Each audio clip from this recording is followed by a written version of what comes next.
Okay, we're recording. Nice. Okay, welcome everybody. Hey everyone, this is Eric Bond. I'm one of the co-founders of Hustle Fund. We're a pre-seed stage fund based in the San Francisco Bay Area and Singapore. And welcome to today's session, which is called Driving Revenue Through Retention. So those might be the four unsexiest words I've ever said, driving revenue through retention. But what you're going to discover in the course of today's session is that retention is indeed sexy, because where you make your money is actually from the renewal conversations, those retention conversations that are hopefully no-brainers with your clients that will turn into a consistent income and revenue for your team and company for many, many years.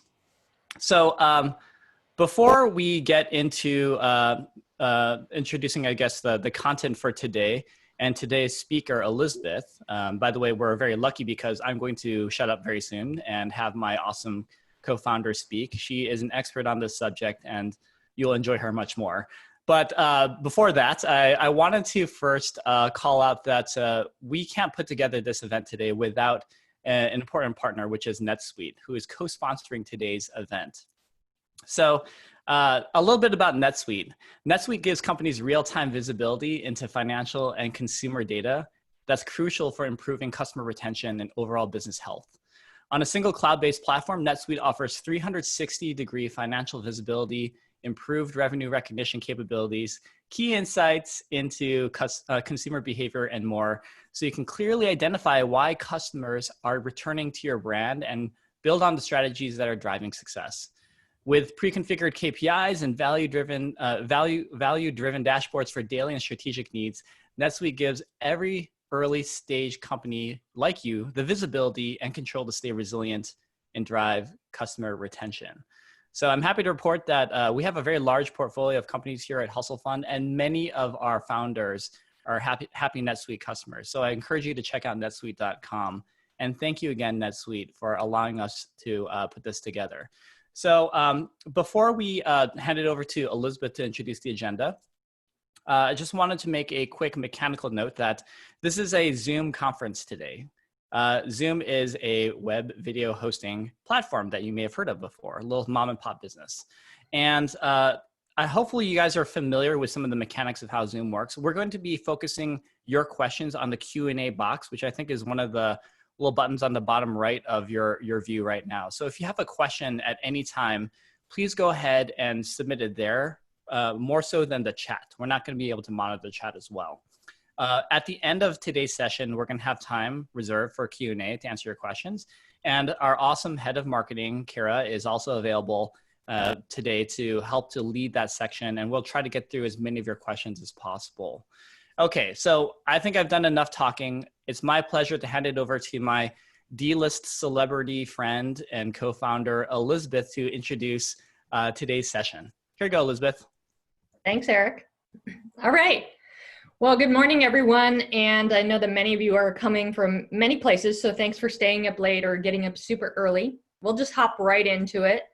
And so what are we going to cover today? Well, I think, at a high level, I think it is so very important for companies to be able to track and retain their customers because at the end of the day, that's what business is all about. It's not about relying on money from investors or other folks. It's about trying to see if you can build a business through customers who love you and continue to stay with you. And so what I want to cover today is, well, first, like, why should you even listen to me? Like, why am I somewhat qualified to talk about this? And why should you care about retention? What is it? Retention is such a broad topic. We could talk about retention for 10 years and continue talking. So the focus for today's talk is going to be on measurement specifically, like how do you actually measure retention? And then we'll dive into the weeds of specific techniques, including cohort analyses and some examples. And then I just want to open it up to Q&A. Kind of per a lot of our talks that we do, we know that many of you have a lot of questions that may or may not pertain to your particular situation. And I think that we want to start at a high level and make sure everyone's on the same page and baseline of basic information but then be able to be helpful to you as you think through some of the retention questions that you're thinking about with your business and decisions that you need to make. All right, so let's move on to the next slide. Cool, so quick background on myself. I think many of you know me as a somewhat VC, but I think in a past life, I was not a VC at all. In fact, I didn't do anything in the finance world. In fact, I'm a marketer by training. So I studied engineering, electrical engineering, and afterwards I went to do marketing actually at a hardware software company called National Instruments. And then I later was a marketer at Google. And through those experiences, I actually had no idea what marketing was because frankly speaking, when you're one of those companies, you don't need any marketing. Everybody wants to write about Google. Google doesn't need to really worry about that. But when I went to start my own company, LaunchBit, that's when I really needed to learn marketing super well because nobody would just show up at your door and start buying stuff. And my company LaunchBit was effectively an ad tech company. And so our customers were also marketers. So over the years, I've learned a lot about specific strategies people have used, whether it's at big companies or small companies. I think my most valuable learnings were from those small companies because those are the ones who needed to make marketing count. And I'm going to talk today about many of those learnings throughout the last, 15 years or so.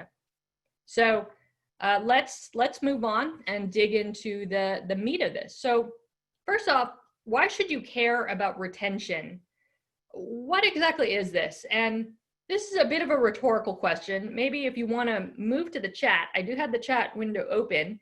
If you want to just actually type in like, why should you care about retention in one sentence? We'll just respect that for a minute and talk about that. Actually, Carrie, do you want to move back one slide real quick? While people are typing. Anybody want to chat? Okay, well, I'll go ahead and answer this question. Oh, perfect. Oh, here come in all the responses all at once. I guess there's just a delay. And I think everybody is kind of saying more or less the same thing. It's easy to retain a customer who already loves you. Like it's so hard to get somebody to part with their money, but once they do, if they stay with you, they can be really profitable. That's what Chris says. You can have more predictability in your revenue. That's what Adam's saying. Okay, there are a lot of responses here, but basically it's a lot easier once you have a customer to get people to continue paying money with you than it is to try to get a new customer. And retention really is the ability to drive your existing customers to continue buying. Now, I just want to do a quick definition here that you may already know, which is churn.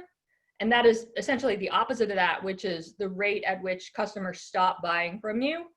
And that's going to be really important. Those two things are two sides of the same coin. So let's move on to the next slide to really show how this actually plays out. And that is, let's just take a hypothetical company. I think people don't fully understand until you look at this graph how important retention is. If you take a company, let's say we start a company and we make $2,000 every month.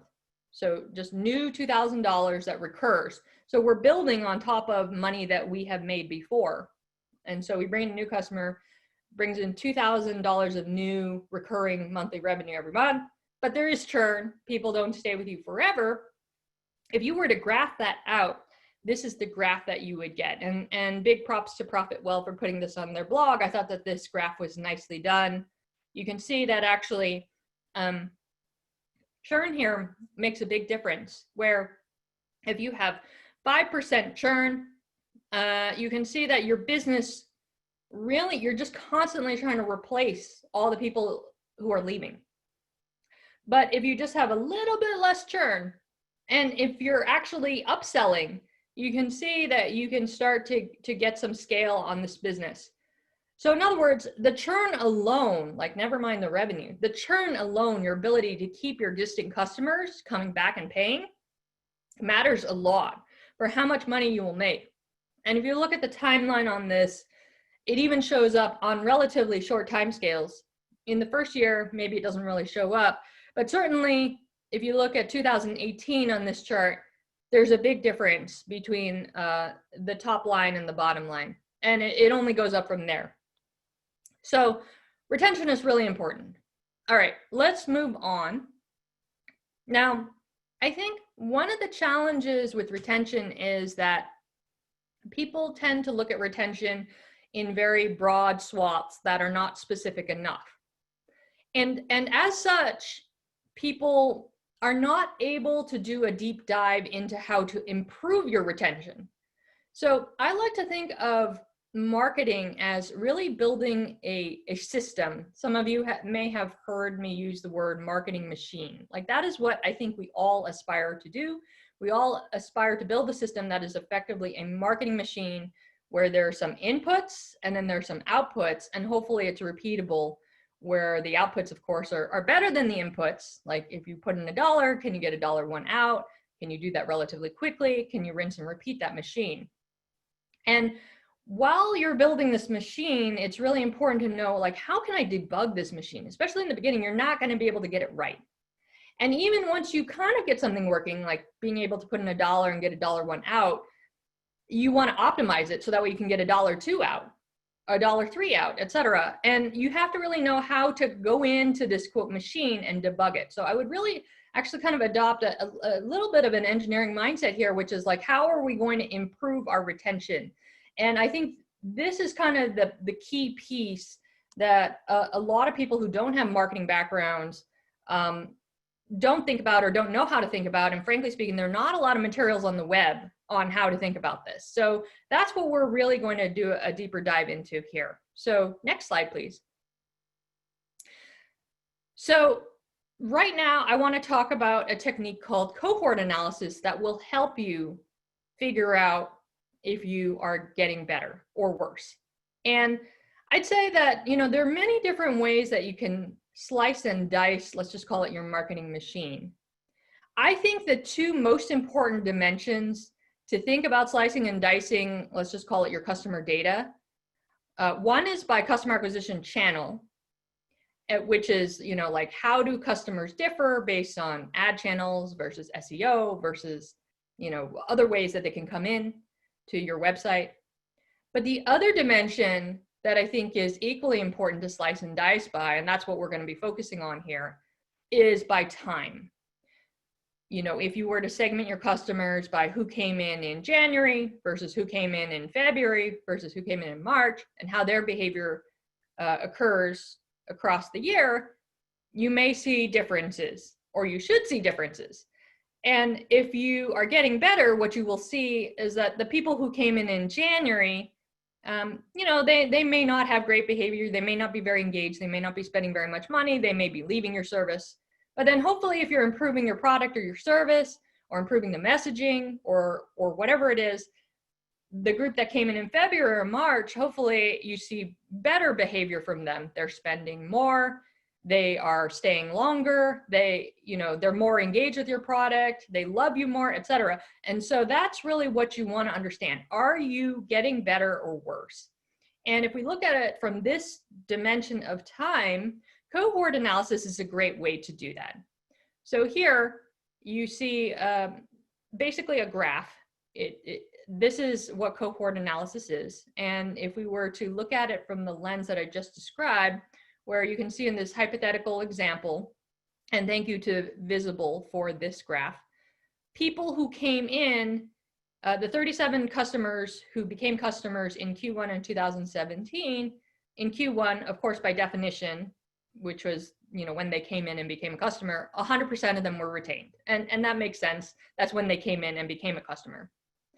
But in Q2, how many of them were still customers? Well, it seems like only 95% of them who came in Q1 of 2017, by Q2 of 2017 were still customers. And in Q3, 95% from the original group that came in Q1 2017 was also still customers. And you can see that it drops over time, and that is natural. The question is, how steeply is it dropping over time? And you can see that if you look then at the people who came in Q2 of 2017, so the 39 customers who came in then, 97% of them you were able to retain as a customer in Q2. In this case, it's a little bit example, but a little bit confusing with their example. But what they mean is in the second quarter after they came in. And then in the third quarter after they came in, only 82% of people from this cohort were still paying customers. So that's what this shows. And ideally, the kind of graph that you want to see is, you know, I guess if we were to kind of color code it, where green is good retention numbers and red is pretty terrible retention numbers, you will tend to see going from left to right, going from green to red. You want to stay as green as possible for as long as possible. But also over time on the vertical axis, hopefully with every subsequent new group of customers that's starting with you, such as like Q4 2018, ideally what we would want to see over time across the horizontal axis for that last row is we would want to see actually by Q2, let's say 99% of those customers were still with you. And Q3, 99% of those customers were still with you. That's the kind of graph you want to see. So generally moving from, you know, dark green to red in this case, and on the vertical axis, as time goes on and you are getting better as a business, then you also want to see that in general, the way you retain is getting better. And certainly if there's anything confusing about that, throw that in the Q&A and we will get to that, but we will move on to other examples along these lines. So the other, I think, thing that is confusing about cohort analyses or slicing and dicing by time is that I often hear SaaS marketers kind of mix up terms, or rather not be precise enough about their terms. And sometimes I do that as well. And that means that, you know, when people say, oh, I have 95% retention, you know, that actually doesn't really say anything. I think what you want to understand as a business owner is, oh, I have 95% retention of users in the second quarter or second month or whatever it is? Or is it that I have 95% of the revenue dollars in the second quarter or the second month? Like you want to be very precise about what is being retained or being churned out here. Is it number of people, number of customers? Is it, or is it the amount that people are spending with you? Because those are two very different things. And we're gonna dig into this a bit, but I think it's really important as you kind of think through your own business with this presentation. When you slice and dice your data by time using cohort analysis, which is more important to you? Is it more important for you to track how many people are coming back? Or is it more important for you to track how much revenue is being retained? And to dig in a little bit deeper, I'll give you a couple of concrete examples. If you're running a media company, and let's say it's really important for you to get users coming back every day, the way you would do cohort analysis is probably by users or percentage of users. Like if you have 100 people coming in January, actually maybe even by cohorts by month is not precise enough. If you have 100 people coming in January 1st, on January 2nd, ideally, you know, you want 99 of those people coming back. And then maybe by January 3rd, you want 98 of those people coming back, et cetera. You probably care a lot about users if you're making money off of ads and eyeballs.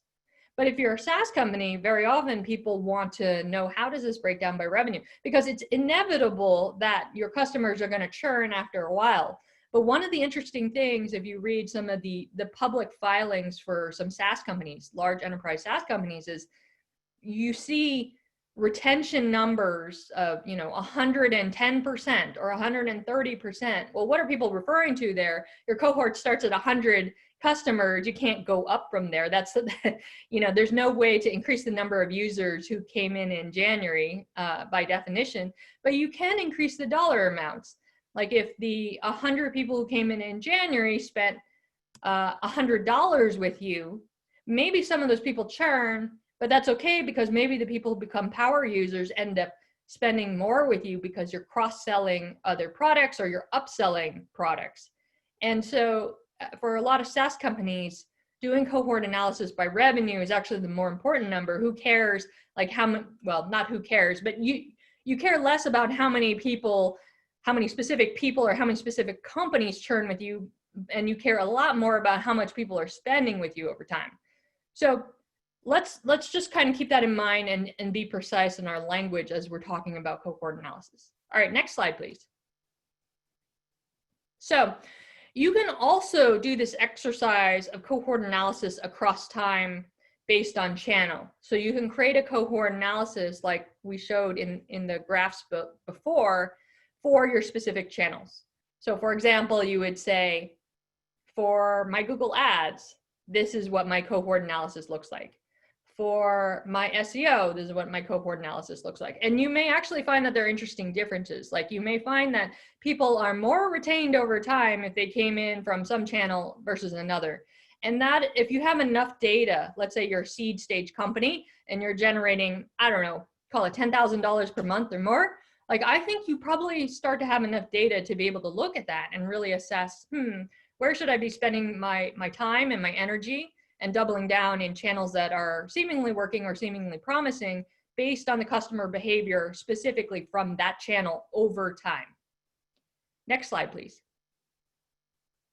All right, so now we are going to try to do tactical examples, and I have a blank Google spreadsheet up, and we're gonna try to work through the technical logistics to switch screens here.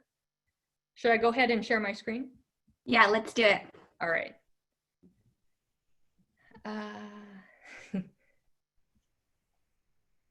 Here we go.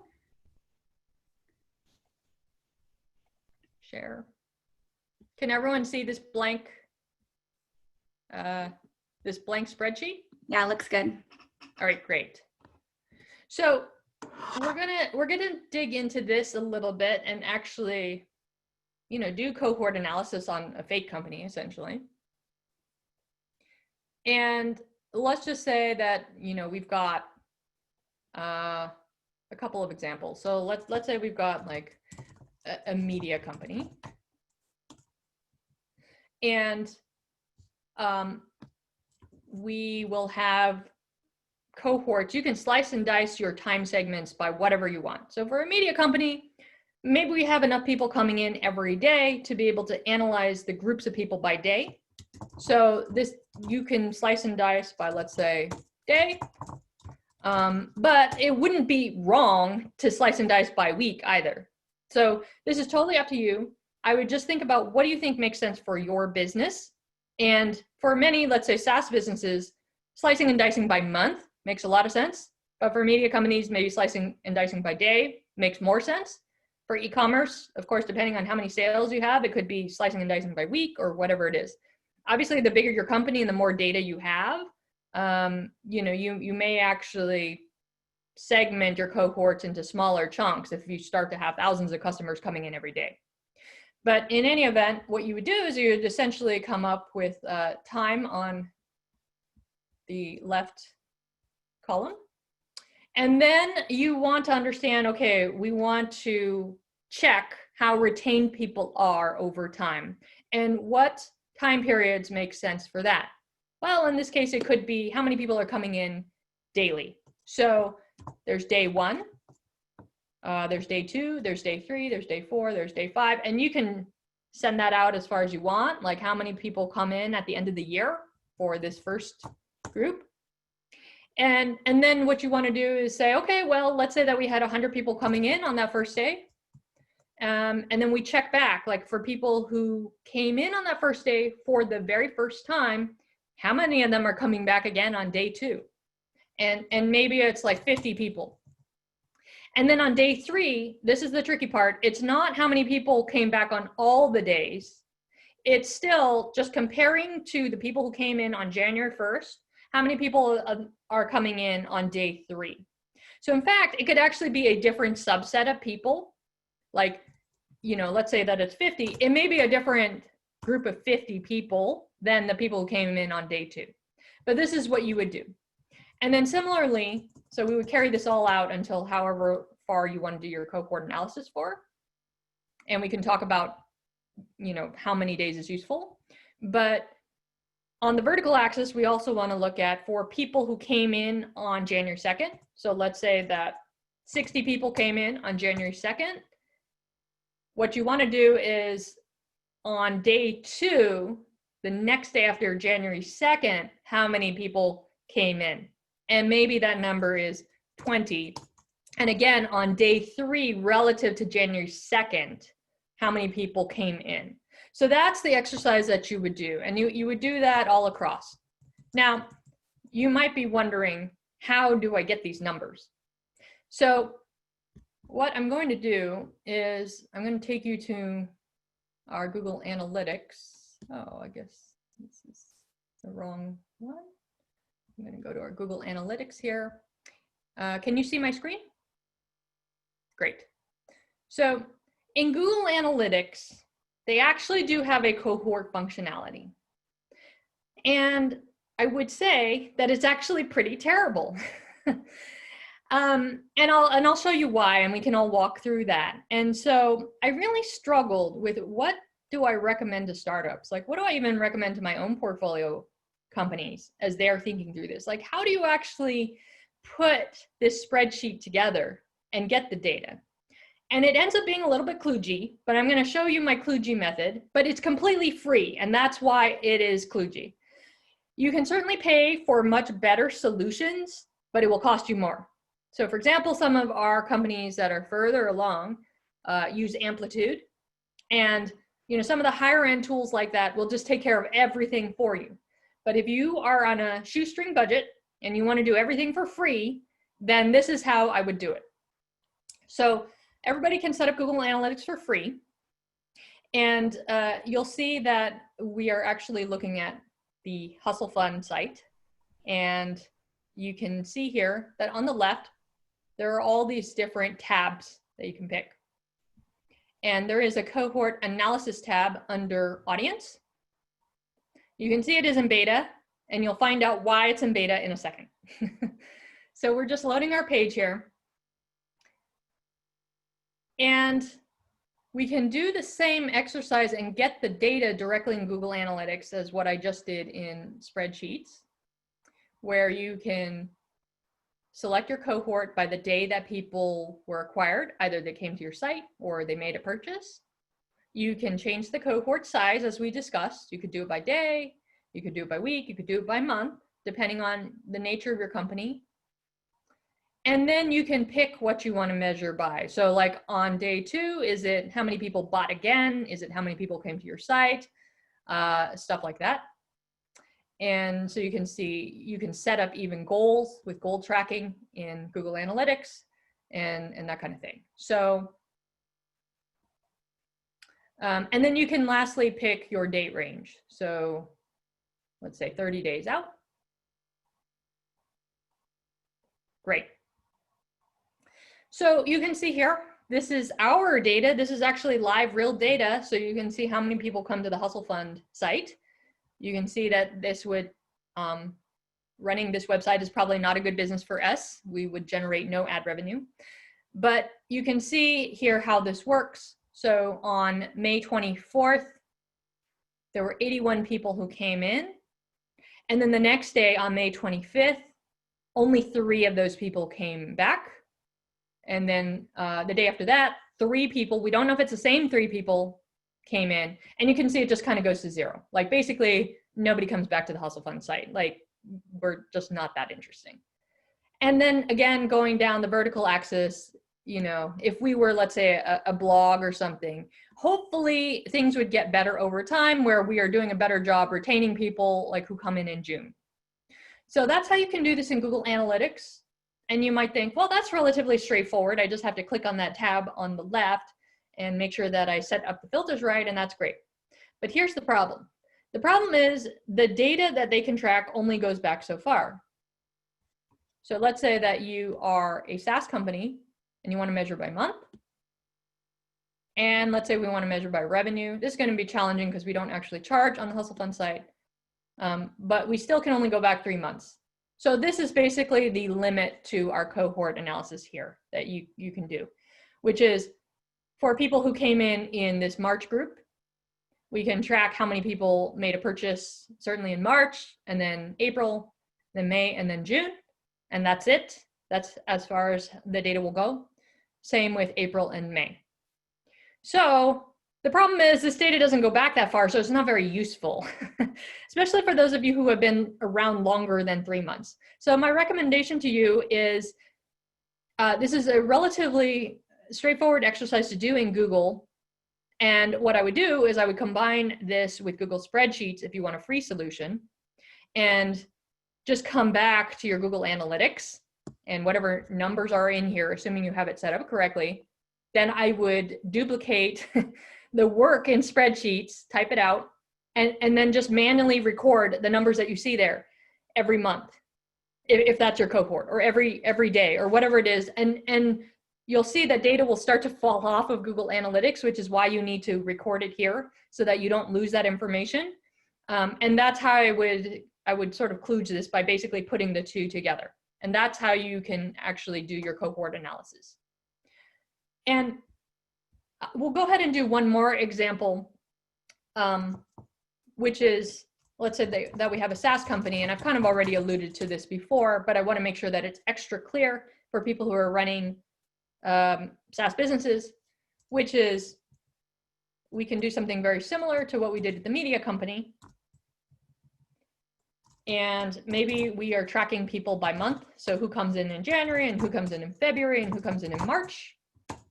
And in January, the group of people who come in January, maybe they spend, as a group, they spend $1,000 with us.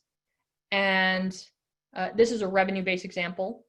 And maybe the next month, actually, we're able to retain 100% of that revenue. It's recurring, so hopefully it should be easier to retain people than a media company.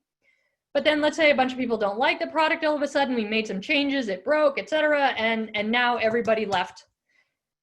And we'll see that maybe in March, people tried out the product and then everybody left here. So you can see that actually this is how you would fill it out if you were trying to do your cohort analysis by revenue. And then hopefully over time, as we add many more months here, we've fixed all the bugs, our product has gotten better, the user experience is more clear, then we may be able to retain people for longer, and the group of people who are coming in may be spending more. So, maybe several months from now, we're actually making $1 million, yay, or however much money.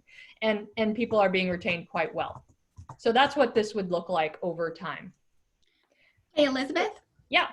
I'm getting a clarification question here. So I know we're doing Q&A in a moment, but can we stop and just answer one question? Yeah. So this person just needs a little clarification. Looking at the first example in the media company, how does day 2, row January 2nd, start with 60, when day 2, January 2nd, in the first row, when day 2 in the first row is 50? So there's I think, yeah, can you clarify it? Yeah, okay. Yeah, I realize that this can be kind of confusing. Like, I feel like my mind was warped in looking at all these for maybe a couple of years. So the way to think about this is, on the vertical axis, these are the groups of new people coming in. So I'm going to take a step away from this cohort analysis for a moment, and let's just talk about our customer. So we open up for business, and let's say that we're a blog, and the first day we bring in our friends. So, we bring in like Alfred, Aardvark, Betty, Boop, I don't know, Charlie, Cooper, whatever. We let's say we bring in 3 friends on the very first date. Then the second date, this is to our blog. The second day of running our blog, we're like, maybe we should email all of our friends. So I write an email newsletter to, 100 friends or whatever. And let's say that everybody comes in. Like, besides these first 3 people, I send out an email and I bring in 100 friends on the second day. It's important to make the distinction that these are different groups of people. This is when people first came to our site. So in this case, our friends Alfred, Betty, and Charlie came to our site on January 1st. And we're grouping them together as one group. And then when I emailed all of my friends, like these 100 other people, we're grouping them together in a second group. Now what we want to do is we want to track their behavior over time. Did Alfred, Betty, and Charlie like our site? Do they continue reading my blog? And so what we're going to do is, I got them to come the first day, But I want to understand, did Alfred, Betty, and Charlie come the second day? Well, actually, it turns out that only Betty came because Alfred and Charlie thought that this was a very boring site. And then the next day, Betty continues to come. She loves the content we're writing, and she continues to come back. And then maybe a few days later, all three of them come back because Alfred and Charlie really want to know what has changed. Maybe it's gotten better. They decide to check it out. So that's following an entire group of people over time. And so this is the first day. This is day one, or in Google Analytics, I think they call it day 0, but it doesn't really matter what you call it. The next day is day 2, day 3, day 4, and on that 5th day of the week, all of them come back. Now let's track how my 100 friends have done.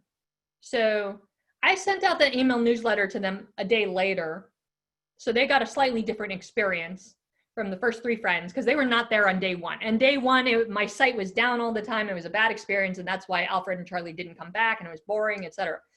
But my 100 friends, like I fixed all the bugs or a lot of bugs that night. And so my 100 friends came in January 2nd, and so their experience was slightly different. So that's why we put them in a different group.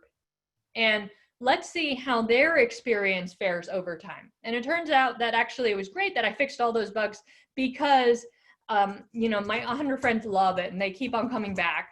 And it isn't until, you know, day 4 when actually about 50 of them get distracted and go on vacation together. And so, you know, they don't come back or something like that.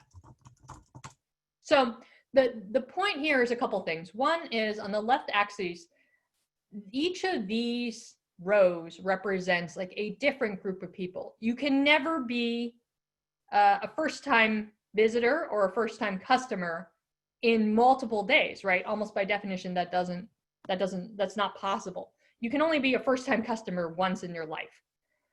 And then for the group of people who are first-time customers on that day or in that month, how do they fare over time on the next day or the day after that or the day after that? So hopefully that clarifies this. So going back to this, we're talking about the 100 people who came in and were customers or users for the first time here. 50 of them came back the next day. And in this case, this is a different group of 60 people, and 20 of them came back the next day. Hopefully that clarifies some things.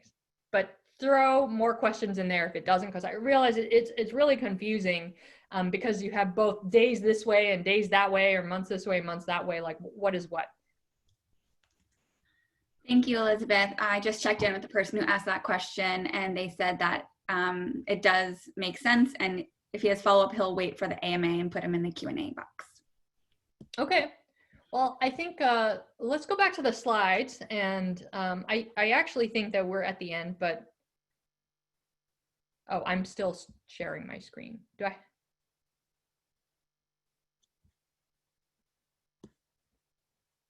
And so we actually are at the Q&A, and this is the end of the presentation. So we can open it up to the 20 minutes remaining that we have of questions. Great, let's do it. So right now we've got about 20. I'm seeing more come in every second. Just as a reminder, if you have a question, please drop them in the Q&A box, not the chat. The chat is really hard to monitor, whereas the Q&A is a little bit easier. Okay, let's just start at the top. How do you measure if a customer is still engaging through Cohort Analysis? For example, do you look at newsletter unsubscription rates, engagement with social media, something else? So this is where it's really hard to answer that specific question because it will differ from company to company. But I think at a high level, the way I would think about it is, what is your end goal?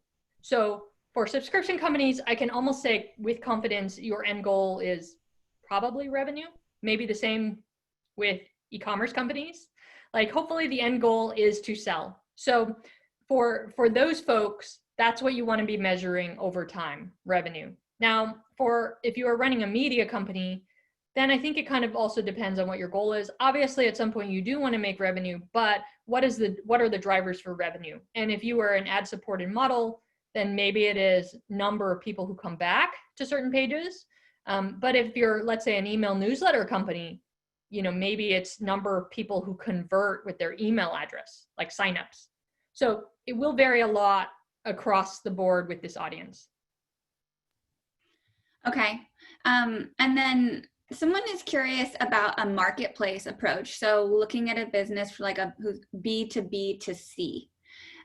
So he's wondering, what are some good strategies to increase the retention of end customers who were acquired through this B2B to C approach? Good question. So I think at a high level, I want to encourage everybody to think very simply. I was just talking with one of my business partners last night, and I feel like what makes marketing so hard is there's so many things you can track. And in B2B to C, it sounds like it's complex because you could be tracking your business partnerships, and then they lead to consumers, and they're just like so many things that you could be tracking. But at the end of the day, in that business, the only thing you really, I assume, care to track is either the number of end customers, not knowing what your business is, or the amount of money that they are spending with you. And what I would probably do is, regardless of whether it's B2B to C or just directly B2C, if you want to slice and dice by customer acquisition channel, so in this case, maybe slice and dice by the business partnership you have. If you have many of them, let's say you partner with 5 businesses and they all send you customers, you may want to do this cohort analysis on your end customer. Maybe it's how much they're spending or whatever it is for each of those 5 channels. So you would have like 5 of those graphs that we just made and see, do they differ? I would actually guess that they would, but you'll find out. Okay, great. This question from Anthony is in regards to one of the graphs from earlier. So I'm going to actually scroll back to this graph. And his question is, okay, in this graph, it's clear that Q3 of the first year had an 88% retention. How do we discern what was the improvement that drove that uptick, as it appeared to be an anomaly and it wasn't repeated in the following quarters? 88% retention. From for example, yeah, like you'll see in the 4th row, like this is a lot of green. this graph, this cohort did really well. Yeah, a great question. And I don't think I wrapped this topic up with a bow very nicely. So I think this is perfect. So the question is, like, if you look at the group of people who became customers in Q4 2017, it looks like a lot of them were very happy and continued to be customers throughout the year and even into the first quarter of next year. In contrast to all the other people who started with us, they ended up, pittering out. And I think this is where you need to tie your cohort analysis with what is it that you are doing in the business. And this is actually, I don't actually think that very early stage startups who have no revenue should necessarily pay for these higher end tools. But the higher end tools, like once you start to get some customers and are starting to make some money, even though of course, like people are always averse to spending money, I do think some of these higher end tools are useful because they also track your analytics around changes you've made on the site, etc., and try to tie it back to what's happening in the cohort analysis. And maybe it could turn out that if this is an overall picture, maybe you spent a lot of marketing dollars in, I don't know, Snapchat that quarter and only that quarter, and that turned out to be really great for you. And you would be able to see that. Or it could be that you made a website change that quarter and then you decide to reverse it or something. And so if you can find like what are the activities you did, whether it's based on customer acquisition channel or changes you made in the product that tie with the cohorts that are doing well, then you can hone in on actually this was a good change. Let me try to do more of that. And that's really the goal here. Figure out what changes you're doing that lead to better retention. So thank you for asking that question, because I think that is the piece that was missing. And I think just as a side note, if you look at this cohort, it's not very clear what it is they're measuring. Like when you have percentages, is it number of customers or is it percentage of dollars? So again, be specific. Okay, great. Thank you. We have a couple of questions asking around clarification of the Google Analytics cohort analysis free tool. Mm-hmm. So basically people are wondering, like, how can you get access to the data beyond those 3 months, or can you not? And if not, how do you sort of track that? So can you just sort of revisit that topic briefly? Yeah. So it's funny. So either it's a very unintuitive tool and I cannot figure out how you can get more data out of it beyond 3 months, or you can only get 3 months of data. And I've done a lot of Googling on this, and nobody can seem, at least on the internet, nobody can seem to get more than 3 months of history, or get that tool to track more than 3 months of history. So if you figure it out and actually you're like, Elizabeth, you're stupid, you needed to click on that button and actually you can extend out to a year, please do let me know, because that would be fantastic. But I don't actually think you can track more than 3 months of data, which is why I suggested, if you do use that tool, and it is very useful up to 3 months, then just copy and paste those numbers into a spreadsheet. So that way, as time passes and you get more history and it erases the old history, then you will have the old history, if that makes sense. That makes sense to me. Hopefully that makes sense to everyone else. A couple of questions also around tools that might be useful outside of Amplitude and the free Google Analytics cohort analysis tool. Does anything else come to mind? No, I mean, I think there are a lot of general marketing tools that I think have cohort analysis as part of it. I haven't looked into this deeply, but I would imagine Mixpanel has a cohort analysis tool in it. Usually it's like a component of a broader set of tools, because I think, to my point earlier, the more useful thing is if you can tie changes in a cohort to a specific product change or a specific customer acquisition strategy that you did, then that is the most useful piece of information. Like, what can I do more of, or what should I do less of? I can confirm that Mixpanel does have a cohort analysis tool, and it seems really good. Alex is wondering, what is a large enough sample size for cohort analysis? Yeah, I think it's a fuzzy moving target. So I think this is the kind of thing where you just want to start by just recording data in the beginning. You're not going to have a whole lot of data. You're not going to have a whole lot of users or customers. Maybe only one customer comes in that first cohort, whatever. But just start tracking. And then I think, you know, this is a very wishy-washy answer, but, you know, I think the goal here is you're trying to get a sense of what to improve. You will never have a slam dunk answer. You may start to see anomalies based on, you know, product changes or customer acquisition channels you're trying, and then just follow that rabbit hole. And it may be a dud. It may just be a fluke that you made that product change and all of a sudden everybody's retained, but then the next month they're not. So you're going to be following a lot of fool's errands, but, you know, I think you just kind of follow those, and then you try to see what seems like it consistently leads to success. And that's really the goal. So hopefully that answers your question. There isn't a set number. It's just more to give you inclinations of what should you be focusing on. Okay, here's another one. How would you grab the attention of a customer that hasn't been on the platform in months? For example, this person is running a media company and a lot of her users don't open the email marketing campaigns.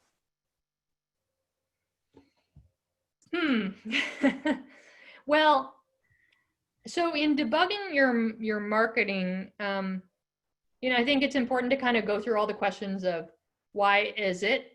Is it that they are not getting your emails? So maybe there's a problem with your email service provider.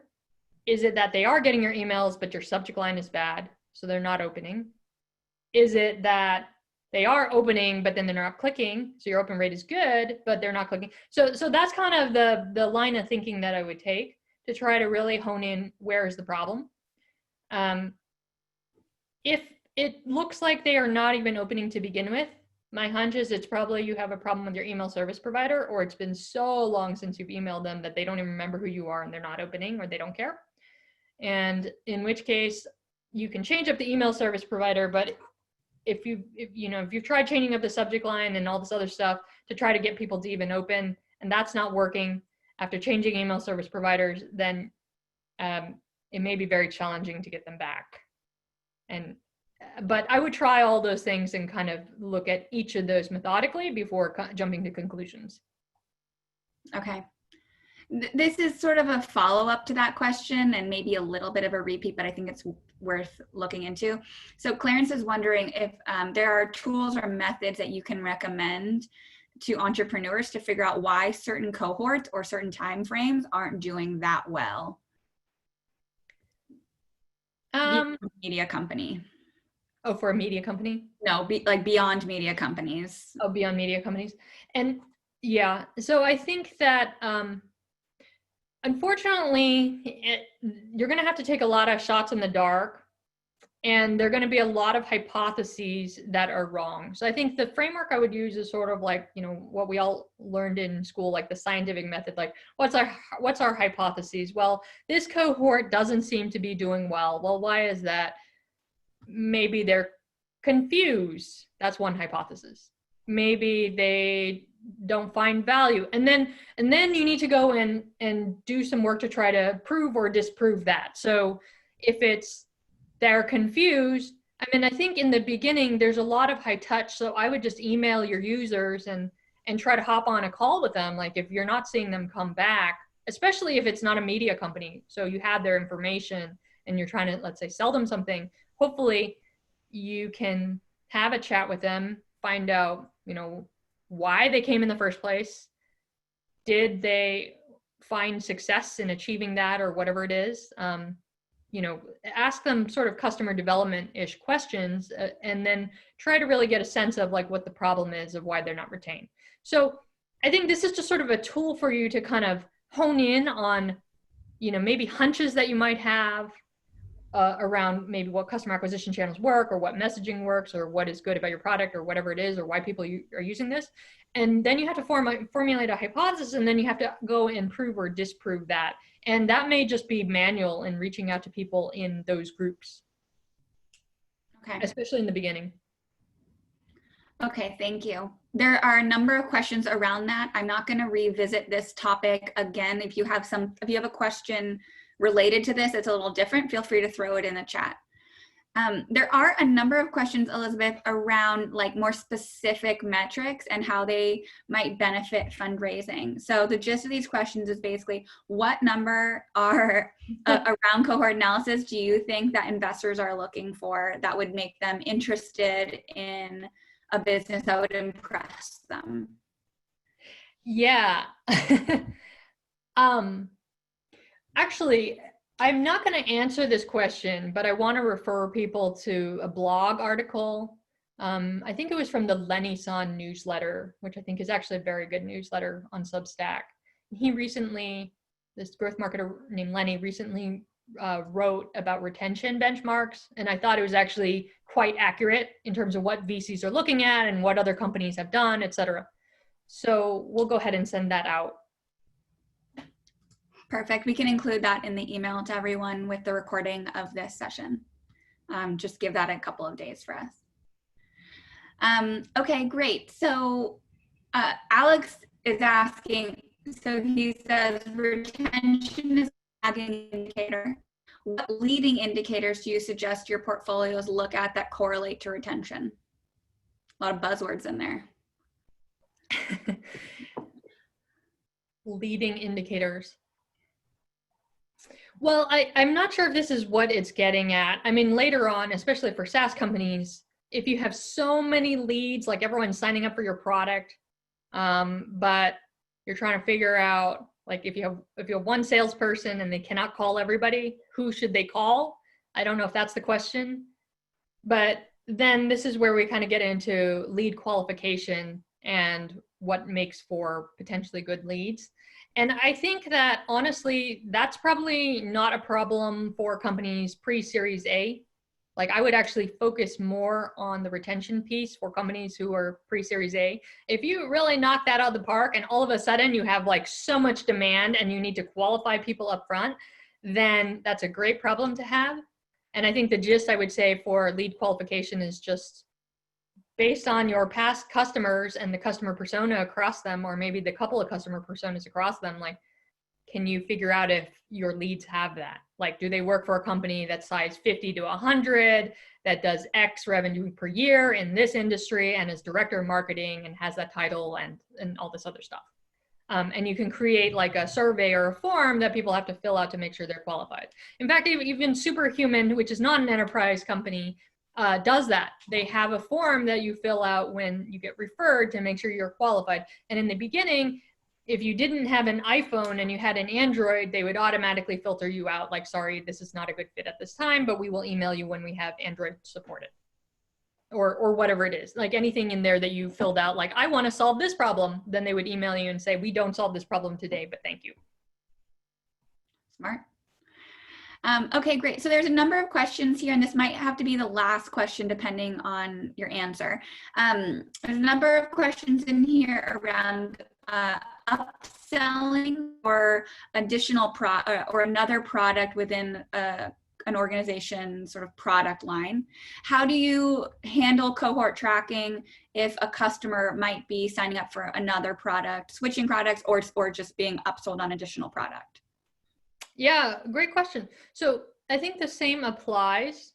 You know, actually, if I were to take back the screen from you, you know, if we look at the revenue example here in the screen, if you were upselling, let's say that we had 10 customers in the beginning, and each customer contributed to $100. So they each spent $100 in that first month. It's a recurring revenue product. And then let's say that 9 of them drop out, but the 10th one loved your product and decided to buy the premium package, which is like $5,000 a month, then this would go up to $5,000. So it's not about the number of customers, but it's about the total spend of that group each month. So that's basically how you would do it.